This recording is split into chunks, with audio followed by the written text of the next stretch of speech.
नमस्कार, आप देख रहे हैं भारत न्यूज टीवी और मैं हूं आपके साथ मानवी ठाकुर। शुरुआत करते हैं आज की खास खबरों से।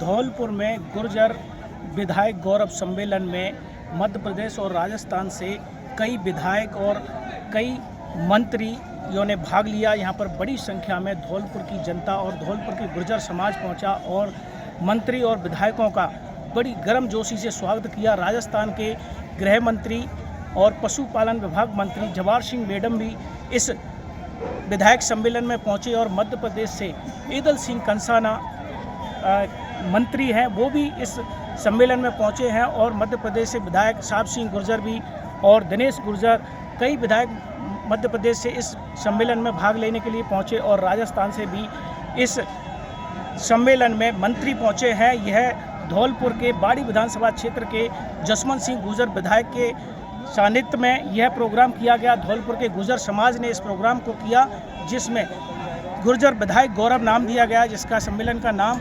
और यहाँ पर बड़ी संख्या में गुर्जर समाज पहुँचा। पूरे धौलपुर का गुर्जर समाज इस कार्य में भाग लेने के लिए पहुँचा, जहाँ पर सभी गुर्जर विधायक और मंत्रियों का पूरे समाज ने गर्मजोशी से साफा माला पहनकर स्वागत किया और मंत्रियों ने अपने समाज को एक नई दिशा में चलने के लिए अपील की। सभी मंत्रियों ने अपने समाज को एक सुधरने का कार्य करने के लिए अपील किया और गृह मंत्री राजस्थान के बेडम सिंह गृह मंत्री जी ने अपने समाज को एक नई दिशा में ले जाने की अपील की और समाज से यह भी कहा कि हमको अब कुछ अलग करना है। जो आपने माला पहनाकर, पगड़ी पहनाकर जो सम्मान किया है, मंच पर बैठे मंचासीन विधायक और मंत्री जी, मैं आपको भरोसा दिलाना चाहता हूं, मेरे बुजुर्गों, नौजवानों, जो पगड़ी पहनाकर सम्मान किया है, तो इस पगड़ी के सम्मान में अपनी जान पर खेलकर भी आपका सम्मान करने का काम करेंगे। साथियों, जब मैं ट्रक के पीछे ये लिखा हुआ देखता हूं कि वीर गुर्जर, तो बड़ा गर्व होता है। और वीर गुर्जर कहलाने लायक हम जब होंगे जब अपने से कमजोर और छोटे को साथ लेकर चल पाएंगे। साथियों, निश्चित तौर पर समाज जागरूक हुआ है। शिक्षा के क्षेत्र में, उद्योग के क्षेत्र में, राजनीति के क्षेत्र में हमें और जागरूक होने की जरूरत है। जिस आशा और उम्मीद से, चाहे वो ग्वालियर की बात रही हो, चाहे मुरैना की, धौलपुर की, राजस्थान की, हमारे समाज ने आगे बढ़कर हम लोगों को जो मौका दिया है, तो निश्चित तौर पर समाज की उत्थान के लिए, भलाई के लिए, उनकी प्रगति के लिए निश्चित तौर पर हम उसमें अपनी ताकत लगा के आप सबकी मदद करने का काम करेंगे। ज्यादा न बोलते हुए, क्योंकि मुझे भी निकलना है। अब हमारे जो वरिष्ठ बैठे हुए हैं वो आप सबको बहुत विस्तार से बताएंगे और समझाएंगे। हम तो सिर्फ इतना कहना चाहते हैं, जब समाज को, चाहे मुरैना की बात आए, चाहे ग्वालियर की, राजस्थान की, वहां अपने छोटे और बड़े भाई को आवाज दे देना। साहब सिंह आपके सम्मान में खड़ा मिलेगा। धन्यवाद। जय हिंद, जय भारत, जय गुर्जर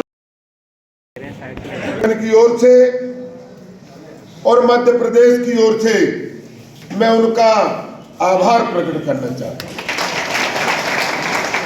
भाइयों, आज आप बड़े खुश हो रहे होंगे कि हमारे जवाहर सिंह जी गृह मंत्री बने हैं। ये गृह विभाग कांटों का ताज है। जैसा कि अभी उन्होंने कहा कि अपराध के जगत में जो कुछ चले गए, गलत रास्ते पर चले गए,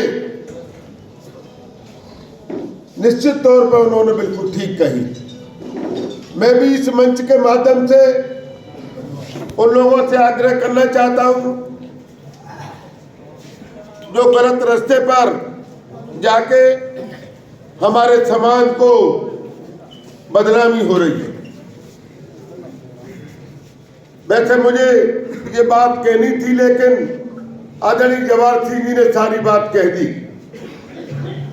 जो गलत रास्ते पर गए हमारे समाज के लोग, मैं भी उनसे आग्रह करना चाहता हूं कि वो वापस आए और सरकारों की जन कल्याणकारी योजनाओं का लाभ लें और उनको और अच्छा करने के लिए, उनके जीवन में सुधार लाने के लिए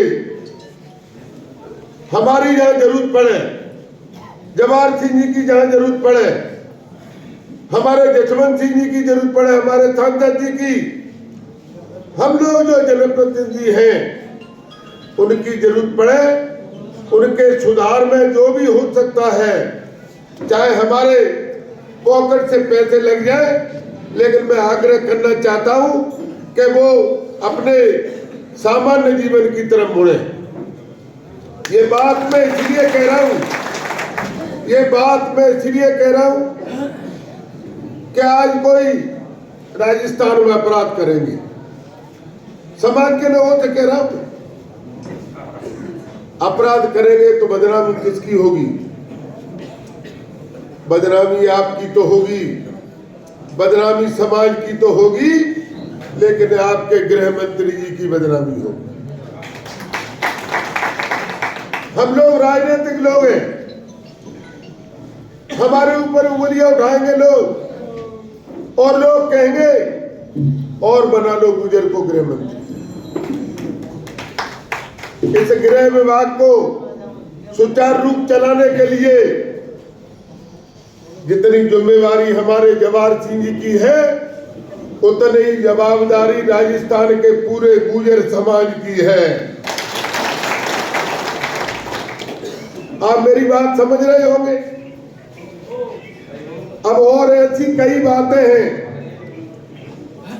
उनको मैं स्पष्ट नहीं करना चाहता, मेरे से लगे बीच में चम्बल है, उधर मेरी कॉन्स्टिट्यूएंसी है और इधर आप लोग रहते हैं। मैं उन लोगों से भी आग्रह करना चाहता हूं, जैसा जैसा चुनाव आता है कोई न कोई वारदात कर देते हैं और तुम वारदात कर देते हो, उसकी सजा मुझे मिली। एक महीने पहले वारदात की और मालूम है मैंने क्या किया, मैंने कैसे, आप हमारी और आपकी सब लोगों की जिम्मेवारी है इस विकास को और गति देने के लिए इनकी सहयोग करें, मदद करें। थोड़ा मेरा स्वास्थ्य खराब है, ज्यादा मैं बोल, हमारे सभी समाज के लोगों को, राजस्थान में हमारे गुर्जर समाज के लोगों को बहुत बहुत बधाई देता हूं, धन्यवाद देता हूं कि आप लोगों ने हमारे गृह मंत्री जी का और हमारे किया।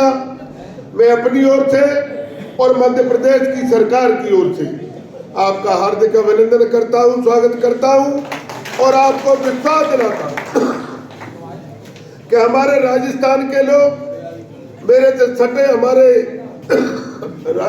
धौलपुर और बाड़ी के लोग, मैं आपको विश्वास दिलाता हूं, हमारे किसी भी गांव में, किसी भी थाने में, किसी भी कचहरी में, मध्य प्रदेश में कहीं भी कोई दिक्कत हो मुझे बताएं, आपके कांटा लगेगा। 5 बार के विधायक, 3 बार के मंत्री, वर्तमान में कैबिनेट मंत्री जो मेरे समधी भी हैं, माननीय ईदल सिंह कंसाना को तो कंधा भूल गया हुआ इस समय।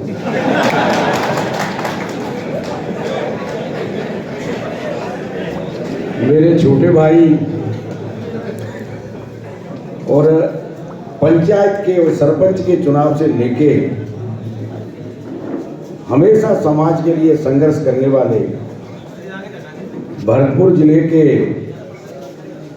दीघ तहसील जो जिला बन गई है, उसमें भरपूर समाज की तकलीफों को हर मंच से उठाने वाले गृह राज्य मंत्री जानते हो, मुझे एसपी फैसपी इनके नीचे ही आते हैं सब। अब डरने की जरूरत नहीं है। एसपी, आईजी, डीआईजी सब इनके अंदर में आते हैं। विशेषकर अब डांग वालों को घबराने की जरूरत नहीं है। अब तुम्हारे साथ कम से कम अन्याय नहीं होगा और आवाज उठाने के लिए मैं बैठा हूँ। ऐसे मेरे छोटे भाई गृह राज्य मंत्री आदरणीय जवाहर सिंह पेडम जी जिंदाबाद। आदरणीय साहब सिंह जी जो 10 वर्ष से संघर्ष कर रहे थे, अभी जनता का भरपूर आशीर्वाद मिला और एक ऐसे व्यक्ति को हराया जो मंत्री भी थे और 2-3 बार के एमएलए भी थे और उनके समाज के वोटों की संख्या काफी ज्यादा थी, लेकिन समाज जिस तरह से बाड़ी के अंदर एकजुट हुआ उससे कहीं ज्यादा एकजुट हुआ और इसके परिणाम यह आए कि हमारा साहब सिंह भाई वहां से अच्छे वोटों से जीत के आया।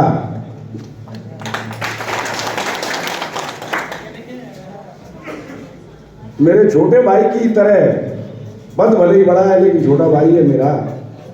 सांसद करौली धौलपुर के डॉक्टर मनोज राजौरिया जी जो एक आवाज पे अगर समाज का कोई भी कार्यक्रम हो हमेशा आते रहे हैं और डांग की कई बार इन्होंने पानी की समस्या और कई समस्या उठाई हैं जिनका लाभ निश्चित तौर पे आपको आने वाले समय में ऐसा मिलेगा कि डांग में कोई प्यासा नहीं रहेगा। ये मैं जिम्मेदारी के साथ कह रहा हूँ। मेरे जिले के अध्यक्ष उनकी बगल में बैठे जिन्होंने 5 साल आपकी सेवा की, पूर्व सांसद भाई रामस्वरूप जी गवाह, उस सहयोग को धन्यवाद देना चाहूंगा जिनके मन में इस तरह के विचार आए कि क्यों नहीं समाज के लोगों के जो जीत के आए उनका स्वागत किया जाए। भाई भगवान सिंह जी एडवोकेट के मन में ये विचार आए। मैंने कहा इससे अच्छा काम क्या हो सकता है भाई, भगवान सिंह जी करना चाहिए आपको, हमारे लायक जो भी सहयोग करेंगे और इस बहाने लोगों को भी ऐसा लगेगा कि हमारे लोग जीते हैं और हिम्मत सी बनती है। अगर क्योंकि बिना राजनीति के हमारा जैसा समाज तो बड़ा दुखी रहता है। लोग कोई राजनीति में आना पसंद नहीं करता, लेकिन पावर इसमें इतनी है, उस पावर की वजह से प्रत्येक व्यक्ति राजनीति में आना चाहता है। एक समय था जब लोग जबरदस्ती खींच के लाते थे कि भाई चुनाव लड़ लो आप। 1952-57 की बात कर रहा हूं मैं। ऐसा वकील साहब ने, भगवान सिंह जी के बेटे ने, कि सदन के अंदर हमें शपथ खानी पड़ती है और धर्म तो धर्म ही है भाई, क्या हम न्याय करेंगे, अन्याय नहीं करेंगे, हर व्यक्ति की मदद करेंगे। जो पीड़ित है, अंतिम लाइन में खड़ा हुआ व्यक्ति है, वो कैसे हमारी बराबरी में आए, किसी के साथ अन्याय नहीं हो, ये हम कसम खाते हैं उसके अंदर, सदन के अंदर, विधानसभा के अंदर। अब कई निभा पाते हैं, कई नहीं निभा पाते, वो एक अलग बात है, लेकिन धर्म हमारा बनता है कि जनता ने हमें इतने प्रचंड बहुमत से जिता के भेजा है, बड़ी आशा और उम्मीद के साथ भेजा है। उस आशा पर हम खरे उतरे, लगे ऐसे कि हमने जो निर्णय लिया है, हमने जिस विश्वास के साथ वोट दिया है, उस विश्वास का पालन होना चाहिए। ये हमारी नैतिक जिम्मेदारी है एक नेता की। और जीतने के बाद आप देख चुके हैं क्या तरीका होता है नेताओं का, विशेषकर बाड़ी का। जबकि मतदाता से बड़ा नेता नहीं है, वो मतदाता दान दे रहा है और हम झोली फैला रहे, पैर छी रहे, भैया वोट दियो, तो नेता तो भिखारी है भाई। जो क्रूरता, जो दमनकारी नीति, जो अन्याय, जो झूठे केस जितने आप लोगों में लगे हैं, ये पीड़ा मुझे है, लेकिन तरीका अलग अलग है नेतागिरी का। मैं व्यक्तिगत अपनी बताऊं, मैं ये प्रयास करता हूं कि अगर किसी ने मेरा विरोध किया है तो इसे एहसान के तले मैं इतना दबा दूं इसका अगर कोई काम आ जाए तो, कि इसके मन में कभी विरोध करने की हिम्मत नहीं हो। बदले की भावना से आदमी कभी न सुधरता है और न उसकी आत्मा मन साफ होता है, कुछ न कुछ खुरापात करेगा। और एहसान के दबे हुए व्यक्ति कुछ नहीं करेगा तो घर बैठ जाएगा, यार मेरे संग तो बड़ा अच्छा किया, मैंने खिलाफत की इसकी, फिर भी भैया इसने मेरे को बचाया या मेरी मदद की या मेरे हैंडपंप लगवा दिया या मेरा सड़क बनवा दी या कोई काम कर दिया। तो प्रयास ये होना चाहिए कि ये एहसान से, ऑब्लिगेशन से अगर मान कि दूसरे दल की भले ही सरकार बनी हो, लेकिन उस दूसरे दल की सरकार में जिस व्यक्ति पर उसी विभाग की जिम्मेदारी थी, कायम साहब क्या करते, उनके रात को जयकारे लगाते होते।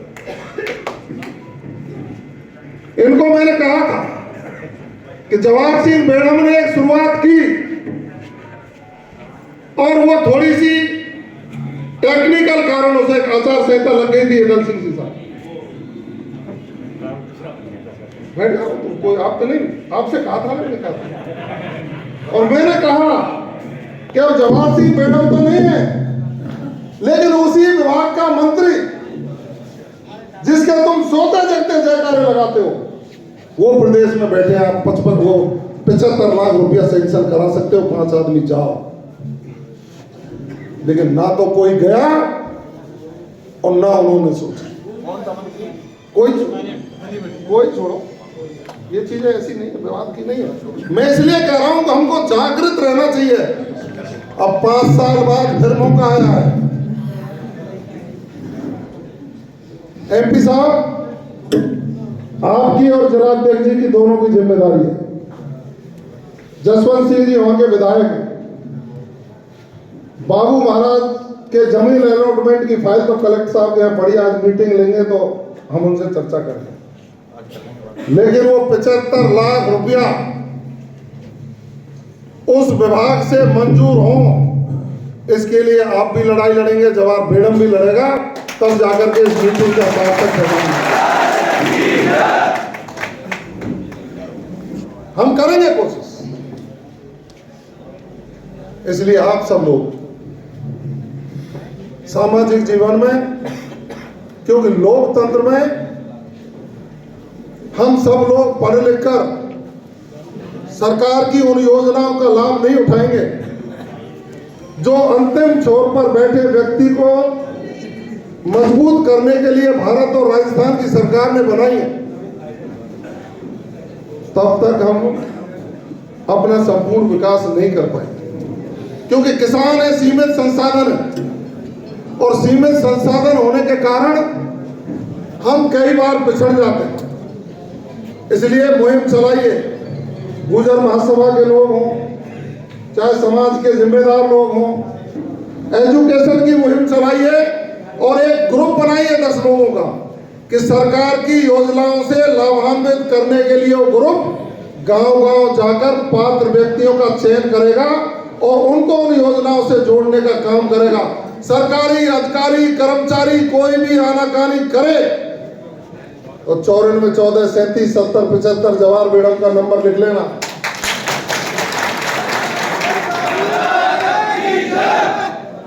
आनाकानी करे उस नंबर पे मैसेज छोड़ देना। यदि अधिकारी कर्मचारी आपके घर पे नहीं पहुंचे तो मेरी मूंछ काट लेना। कोई करो तो सही, सरकार आपके लिए करना चाहती है। राजस्थान के मुख्यमंत्री जी करना चाहते हैं। वो कह रहे हैं कि अपराध मुक्त राजस्थान बनाएंगे, भ्रष्टाचार मुक्त राजस्थान बनाएंगे और विकास की दृष्टि से राजस्थान को नंबर 1 बनाएंगे। तो हमारी कौम के लोग भी विकसित होकर के उस सुनहरा राजस्थान बने तो आपकी भी 50 पगड़ियां उसमें नजर आए। हाँ, इन लोगों की भी सहभागिता रही है और ये भी भगवान देवनारायण के वंशज, जहाँ देश के प्रधानमंत्री माननीय नरेंद्र मोदी जी मालाशेरी डूंगरी उनकी जन्मस्थली पर मत्था टेकने के लिए भक्त के रूप में आए और वहां उन्होंने जो कहा कि आप भी कमल वाले हो और हम भी कमल वाले हैं, दोनों मिलकर के इस देश को मजबूत बनाने के लिए काम करेंगे। उस संकल्प को पूरा करने के लिए आप खड़े होइए, निश्चित रूप से मजबूत रहिए, किसी से डरिए मत, लेकिन अपराधी को जरूर डरना पड़ेगा। अपराधी को डरना पड़ेगा। जो भी कोई अपराध करने वाले लोग हैं, मैं इस माइक से कह रहा हूं, या तो समाज के प्रमुख लोगों की अपील को वो मान जाएं कि समाज अपील करता है, अपराध छोड़ करके मुख्य धारा में आ जाइए, वरना तो सरकार का डंडा आपको उस अपराध को छुड़ाने का काम करेगा। आप सब लोगों ने स्वागत किया, सम्मान किया, उसका हृदय से आभारी, और ईश्वर से एक ही प्रार्थना करता हूं कि हे ईश्वर, आपने जो मेरे ऊपर कृपा करी और समाज के ऊपर कृपा करी और ऐसे वरिष्ठ जनों का आशीर्वाद मिला, ऐसे ही आशीर्वाद बनाए रखना। मैं तो इन लोगों के चरणों की धूल को माथे से लगाकर जीवन पर्यंत आप जैसे लोगों की सेवा